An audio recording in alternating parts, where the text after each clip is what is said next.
사람은 누구나 갖고 싶은 것, 먹고 싶은 것, 또 하고 싶은 것, 누리고 싶은 것이 있습니다. 소원이라고 보통 그러지요. 또는 욕망이라고 표현하면 조금 부정적인 뉘앙스가 듭니다만, 소원 또는 욕망은 사람이라는 존재에게 가장 기본적인 본능입니다. 문제는 사람이 바라는 것, 무엇을 소원하고 욕망하는 것, 그것이 그 사람을 꼭 100% 행복하게 해주지는 않는다는 것입니다. 지혜로운 사람이나 어리석은 사람이나 무엇인가를 바란다, 이 점에서는 같습니다. 그러나 무엇이 자신을 행복하게 해주는 것인지를 구별할 수 있느냐, 이 점에서 지혜로운 자와 그리고 어리석은 자가 차이가 나는 거지요. 자신을 한번 돌아봅시다. 여러분, 요즘 무엇을 바라십니까? 올해의 마지막 달을 거의 보내고 곧 새해를 맞이할 이 계절을 우리가 걸어가고 있는데, 무엇을 기다리며 기도하고 또 간구하고 계십니까? 그리고 중요한 질문이 있는데, 여러분이 바라는 그것이 이루어지면 여러분은 행복해집니까? 그게 분명히 맞습니까? 그거를 늘 검토해야지요. 아들 둘을 둔 어머니가 있었습니다. 두 아들은 어떤 스승의 문화에서 배우는 중이었습니다. 어머니는 그 스승에게 갖은 정성을 쏟았습니다. 물론 자기 아들들을 위한 것이었습니다. 그 스승이 높은 자리에 오른다는 얘기를 어머니가 듣게 됐습니다. 그래서 어머니가 두 아들의 스승을 찾아갑니다. 그리고는 이렇게 부탁했습니다. 제 두 아들에게 당신의 오른편 자리 그리고 왼편 자리를 주십시오. 이 어머니는 사실은 다음과 같은 얘기도 하고 싶었지만 차마 말은 하지 못했습니다. 이런 얘기입니다.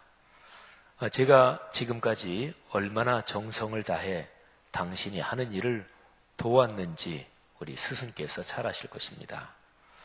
당신을 따르는 사람들 가운데 우리 집안만큼 재정적으로 많이 기여한 가정이 없습니다. 스승이시여, 물론 이런 것에 대한 대가를 달라는 것은 아닙니다. 그런데 제 생각입니다만, 당신을 지금 따르고 있는 제자들 중에서 객관적으로 능력을 평가한다고 해도 제 두 아들이 당신의 제자들 중에서 결코 빠지지 않을 것입니다. 두 아이가 결코 당신을 실망시키지 않을 것입니다. 말하자면 이런 얘기는 이 어머니가 하고 싶은 마음이 굴뚝 같았지만 체면도 있고 해서 이런 얘기는 하지 못했습니다. 그때 스승은 그 어머니 그리고 두 아들에게 이렇게 물었습니다. 당신들이 무엇을 원하는지, 그 원하는 것이 당신들에게 어떤 영향을 미칠는지 그거를 진짜 알고 있느냐? 스승의 질문에는 이런 뜻이 담겨 있습니다. 당신이 원하는 그것이 당신의 두 아들을 참으로 행복하게 해줄 수 있다고 생각하는가? 물론 어머니로서 그렇게 확신하기 때문에 구하는 것이겠지. 그러나 자녀에 대한 어머니의 바람은 종종 눈먼 욕망일 경우가 많다네. 지금 당신은 어머니로서 자신이 무엇을 원하는지를 모르고 있네. 여러분, 제가 지금 말씀드린 이야기는 마태복음 20장 20절부터 23절을 제가 조금 각색해서 이야기한 것입니다. 예수님의 12제자 가운데서 야고보와 요한은 뭐 그 어머니가 굳이 부탁하거나 그러지 않았어도 그래도 늘 핵심 인물이었습니다. 능력이 출중한 사람이었고 열정과 헌신이 대단했습니다. 이들의 어머니가 예수님에게 나와서 요청을 하는데 그 성경 본문을 제가 한번 읽어드리겠습니다. 그때 세베대의 아들의 어머니가 그 아들들을 데리고 예수께 와서 절하며 무엇을 구하니? 예수께서 이르시되 무엇을 원하느냐?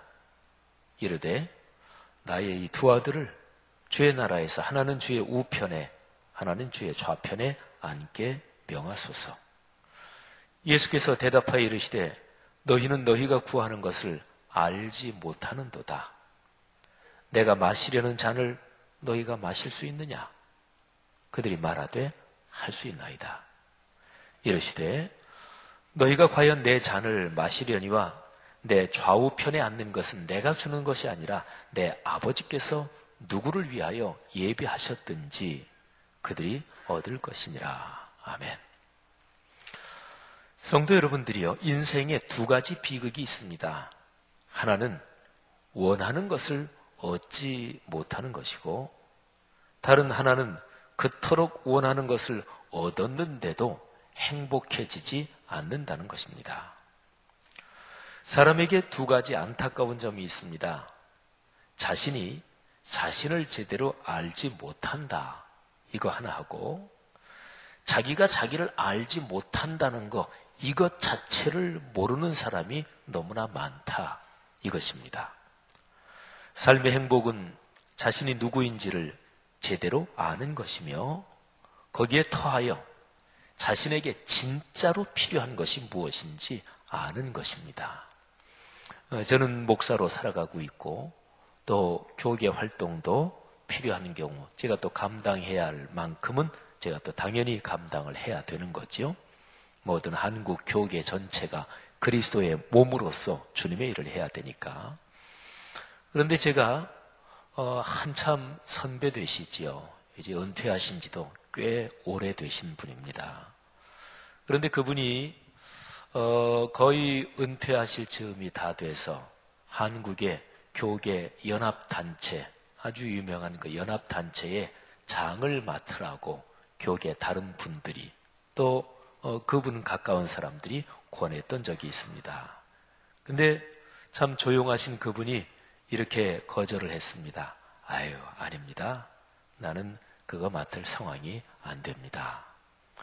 근데 뭐 제가 직접 들은 건 아니고 이렇게 교계에서 들은 얘기를 전해 들었는데, 근데 그분이 몇 가지 얘기를 하면서 그 중에 하나를 이런 얘기도 했대요. 아유, 그거 하려면 재정적으로도 상당히 기여해야 되는데, 아유, 내 주변에 그런 재정 동원 능력이 없습니다.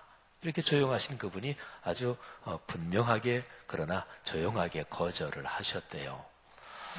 그 얘기를 듣는 교계 분들은 교계 활동에서 누구나 다 좋은 자리 감투 쓰려고 자기를 알리고 또는 여러 가지 그냥 애써서 공작까지 하는데, 그분이 그렇게 아주 단아하게 거절하시는 걸 보고 많은 사람이 고개를 끄덕이고 그렇습니다. 참 중요한 거지요.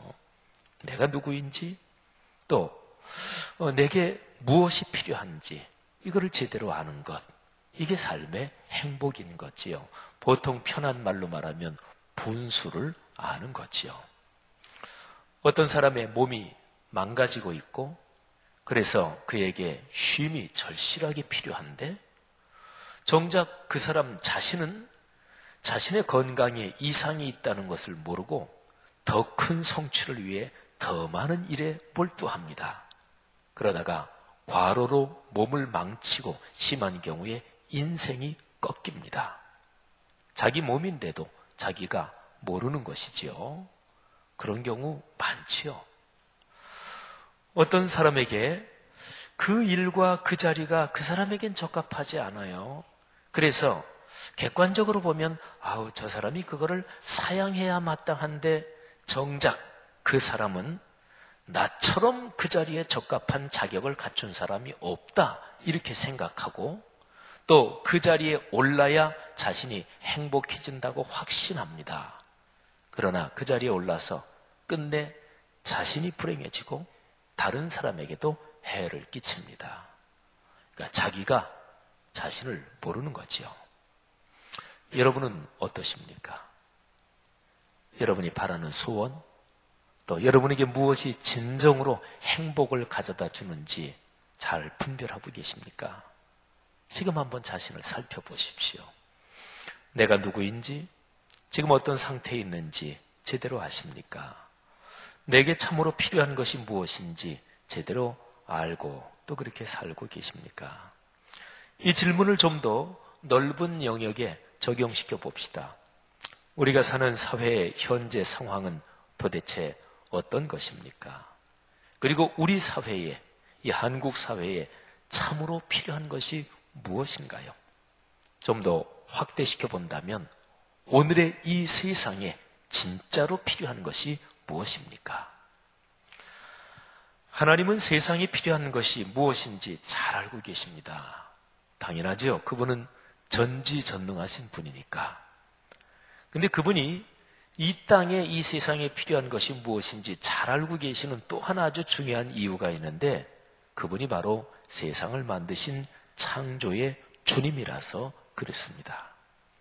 그 하나님께서 세상에 꼭 필요한 것을 채워주려고 생각하고 계셨습니다. 그런데 세상에 사는 사람들은 온통 바라는 것이, 욕망하고 소원하는 것이 승리, 부귀, 영광이었고 이런 것 때문에 정신이 없었습니다. 자기들이 사는 땅에 무엇이 진짜로 필요한지 사람들이 모르고 있었습니다. 어쩌면 당연한 일이기도 했습니다. 세상에 필요한 것이 무엇인지 그걸 알기 전에 자기부터 알아야 되는데 사람이 자기가 누구인지를 제대로 알지 못하고 있었으니 그것도 모르니까 필요한 것이 무엇인지를 그건 어떻게 알 수 있겠어요? 창조의 주님은 선하신 분이어서 이런 세상을 보시면서 안타까우셨고 또 슬프셨습니다. 창조주는 세상에 꼭 필요한 것을 주시려고 오래전부터 계획하고 또 생각하셨습니다. 그리고 그분이 드디어 그 계획을 실행에 옮기십니다. 이제 창조주께서는 창조에서만이 아니라 구원이라는 영역에서도 주님이 되시는 것이지요. 자, 먼저 천사가 나타나서 곧 일어날 일을 예고합니다. 그 장면이 누가복음 2장에 기록이 되어 있습니다. 자, 8절부터 12절 크리스마스와 연관해서 참으로 아름다운 구절 그리고 중요한 말씀이지요. 제가 한번 봉독하겠습니다. 그 지역의 목자들이 밤에 밖에서 자기 양떼를 지키더니 주의 사자가 곁에 서고 주의 영광이 그들을 두루 비추매 크게 무서워하는지라. 천사가 이르되 무서워하지 말라. 보라, 내가 온 백성에게 미칠 큰 기쁨의 좋은 소식을 너희에게 전하노라. 오늘 다윗의 동네에 너희를 위하여 구주가 나셨으니 곧 그리스도 주시니라. 너희가 가서 강보에 쌓여 구유에 뉘어 있는 아기를 보리니 이것이 너희에게 표적이니라 하더니 아멘. 여러분 보세요. 아이가 태어나요. 근데 그분이 세상을 구원할 주님, 곧 구세주입니다. 헬라어로 그리스도란 말이 히브리어로는 메시아, 똑같은 말인데요. 문자적으로는 어떤 사람의 머리에 기름을 부어요. 그러면 그 사람을 어떤 일을 위해서 임명하는 거예요. 그러면 자기 머리에 기름이 부어진 그 사람을 가리키는 말이 그리스도 메시아입니다. 근데 문자적으로는 그렇고요. 내용을 살려서 번역하면 온 세상을 구원할 그런 분, 그러니까 구세주, 이런 뜻을 가진 말이 그리스도입니다. 천사는 목자들에게 구세주를 알아보는 표적, 곧 표시를 말해줍니다. 아기는 많이 태어나잖아요. 그러니까 태어난 아기들 중에서 어떤 아기가 구세주인가, 어떤 아기가 주님인가, 그거를 알려주는 표시를 말해줍니다. 제가 읽어드린 구절에서 강보에 쌓여 구유에 뉘어 있는 아기. 자, 수많은 아기들 중에서 강보에 쌓여 구유에 뉘어 있는 아기. 자, 이 표현이 무엇을 말하는지 그거는 제가 조금 이따가 말씀드리겠습니다. 자, 천사가 이렇게 메시지를 전한 후에 곧이어 수많은 천군 천사들이 찬송합니다. 크리스마스 성탄절과 연관된 수많은 찬송 가운데 가장 유명하고 중요한 노래입니다. 13, 14절 제가 읽습니다. 호련히 수많은 천군이 그 천사들과 함께 하나님을 찬송하여 이르되 지극히 높은 곳에서는 하나님께 영광이요 땅에서는 하나님이 기뻐하시는 사람들 중에 평화로다 하니라. 아멘. 사랑하신 여러분, 이 구절 중에서 제일 핵심되는 부분을 제가 다시 한번 읽겠는데, 이 핵심되는 부분이 여러분의 삶에 이루어지기를 바라고 그런 복이 임하기를 축복합니다. 지극히 높은 곳에서는 하나님께 영광이요 땅에서는 하나님이 기뻐하신 사람들 중에 평화로다. 아멘. 제가 지금 다시 읽은 이 구절에 이 전체 노래에서 가장 중요한 두 가지 단어가 들어 있습니다. 영광 그리고 평화입니다. 그런데 중요한 것은 이 두 가지 단어가 각각 어디에 소속되느냐, 이 점이 중요합니다. 영광은 지극히 높은 곳에서 하나님께 영광, 그러니까 영광은 하나님께 있어야 합니다. 사람에게 있어야 할 것은 무엇입니까? 그게 바로 평화지요. 그래서 저 유명한 크리스마스의 메시지가 이 구절에서 나오는 거예요. 하늘에서는 하나님께 영광, 땅에서는 사람들에게 평화. 보세요. 인류가 태고적부터 착각하고 있던 것이 바로 여기에 잘 기록되어 있습니다. 사람은 늘 영광을 추구해 왔습니다. 남을 누르고 자신이 높은 자리에 오르려고 했습니다. 영광을 독차지하고 이익을 독점하려고 수단 방법을 가리지 않았습니다. 이 때문에 모든 종류의 갈등과 싸움이 바로 이 때문에 일어나죠. 그런데 사람에게 정작 필요한 것은 평화입니다.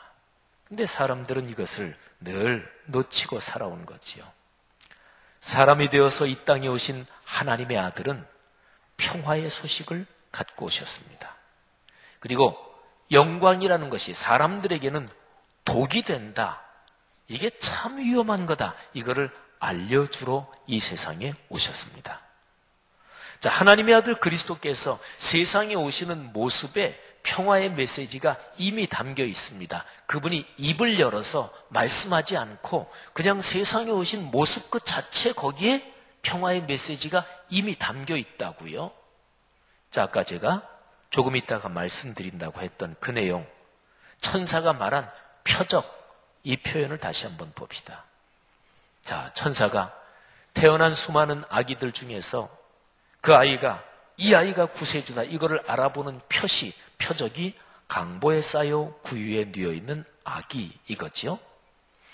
자, 구원의 주님으로 오신 분을 알아보는 표적이 이 표현 가운데서도 어디 부분일까요? 표적이니까, 표시니까 특별해야 되잖아요. 근데 천사가 말한 이 표현에서 무엇이 특별합니까? 강보에 쌓여 구유에 뉘어있는 아기. 이 표현에서 뭐가 특별한가요? 뉘어있는, 이게 특별한가요? 그건 특별하지 않죠. 모든 태어난 아기는 다 누워 있습니다. 서 있는 애는 아무도 없어요. 그러니까 그런 식으로 이 표현에서 뭐가 특별한가요? 자, 천사의 말이 포함된 12절을 쉽게 번역된 성경으로 제가 다시 한번 읽겠습니다. 표준 세번역입니다. 들어보십시오. 너희는 갓난아기가 포대기에 쌓여 구유에 뉘어있는 것을 볼 터인데 이것이 너희에게 주는 표적이다. 보십시오. 아기를 강보, 곧 포대기에 싸서 눕히는 것은 자연스럽습니다. 아까 말씀드린 대로 태어난 아이가 뉘어져 있다, 이것도 자연스럽습니다. 우리는 예수 믿는 사람들이기 때문에 성탄절과 관련된 그런 메시지를 늘 많이 들어왔기 때문에 신앙생활은 그래요. 성경 말씀을 늘 많이 들으면 그 성경 말씀을 딱 들으면서 자기한테 어떤 사인이 와요. 그 말씀에서 은혜를 받고 늘 들었던 말씀이면 그 말씀 자체가 참 귀하다. 이런 게 의식 무의식 중에 형성이 되기 때문에 그래서 성경의 어떤 단어는 특별한 인상을 우리에게 줍니다. 강보에 쌓여. 이 강보, 보통 쓰는 말은 아니잖아요. 근데 강보, 이 말을 들으면 굉장히 신비롭게도 들리고 거룩하게도 들리고 귀하게도 들리죠. 근데 이 말은 편한 말로 하면 아기 포대기를 말해요. 그러니까 유별날 게 없지요.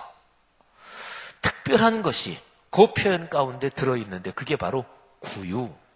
이 구유도 보통 편하게 쓰는 말은 아니지요. 편하게 쓰는 말로 하면 짐승 먹이통입니다. 자, 이게 특별하죠. 아이를 낳아서 짐승 먹이통에 눕힌다. 이거는 특별한 상황이 아니면 있을 수 없는 일입니다. 그러니까요, 천사들이 태어난 아기 중에 구세주가 있다, 그 표시가 이거다, 거기에서 중심되는 단어는 짐승 먹이통, 이것이었습니다. 목자들은 이 특별한 상황을 기준으로 아이를 찾았겠지요.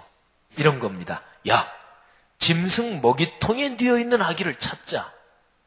16절을 보세요. 목자들이 찾다가 드디어 찾았는데 그거를 16절은 이렇게 기록하고 있습니다. 빨리 가서, 그러니까 목자들이 빨리 뛰어갔어요. 그리고 여기저기 막 찾았겠죠. 그래서 마리아와 요셉, 이 내외를 찾았는데 특별히 그 뒤에 마리아와 요셉과 구유에 누인 짐승 먹이통에 눕힌 그 아기를 찾았습니다. 하나님의 아들이며 온 세상을 구원하실 그리스도는 그렇게 세상에 오셨습니다. 하늘의 영광과 보좌를 버리고 자신을 낮추셨습니다. 그분이 누우신 처음 자리가 짐승 먹이통이었습니다. 그런데 이게 바로 평화의 메시지라는 거예요. 자, 평화는 어떻게 이루어지나요? 자기를 최대한으로 주장하면 평화는 이루어지지 않습니다. 자기 주장을 절대화하면 평화는 멀어집니다. 자기를 낮추고 비울 때 평화의 문이 열립니다. 내가 조금 손해볼 때 평화의 싹이 트는 거죠. 보세요. 하나님이 짐승 먹이통에 오셨습니다. 그렇습니다. 사람이 되신 하나님, 세상을 구원하시는 그리스도께서 세상에 오시면서 평화의 메시지를 짐승 먹이통에 자기의 처음 자리를 삼으시면서 온몸으로, 그렇죠, 온몸으로 평화의 메시지를 보여주신 거예요. 그리스도를 따르는 사람들이 그리스도인이지요. 그리스도인 여러분들이요, 무엇을 구하며 사십니까? 오늘이 메시지에 근거해서 피할 수 없이 아주 정확하게 이거냐 저거냐 그런 질문 앞에 우리는 서잖아요. 주님께서 이렇게 물으시는 거예요. 너희가 구하는 게 둘 중 어떤 거냐? 영광이냐? 평화냐? 오늘날의 교회는 이 세상에 어떤 표시로 있는 것입니까? 영광의 표시입니까? 평화의 표시입니까? 교회와 그리스도인은 마땅히 자신을 낮추시고 평화의 표적으로 오신 주 예수 그리스도, 그분이 걸으신 길을 걸어야 되는 거지요. 교회니까, 그리스도인이니까. 그럼으로써 세상에 평화를 전하는 사람들이 되어야 합니다. 오늘 이 본문에 나온 구유의 말 먹이통, 짐승 먹이통에 누인 이 아기 예수님이 나중에 이제 잘하십니다. 나중에 복음을 선포하시면서 이런 말씀을 가르치셨습니다. 산상설교의 팔복 중에 있는 가르침인데요. 마태복음 5장 9절입니다. 화평하게 하는 자는 복이 있나니 그들이 하나님의 아들이라 일컬음을 받을 것이며, 화평하게 하는 사람, 평화를 전하며 평화를 만드는 사람, 그 사람이 복이 있대요. 그런 사람이 그리스도인입니다. 여러분 어떠십니까?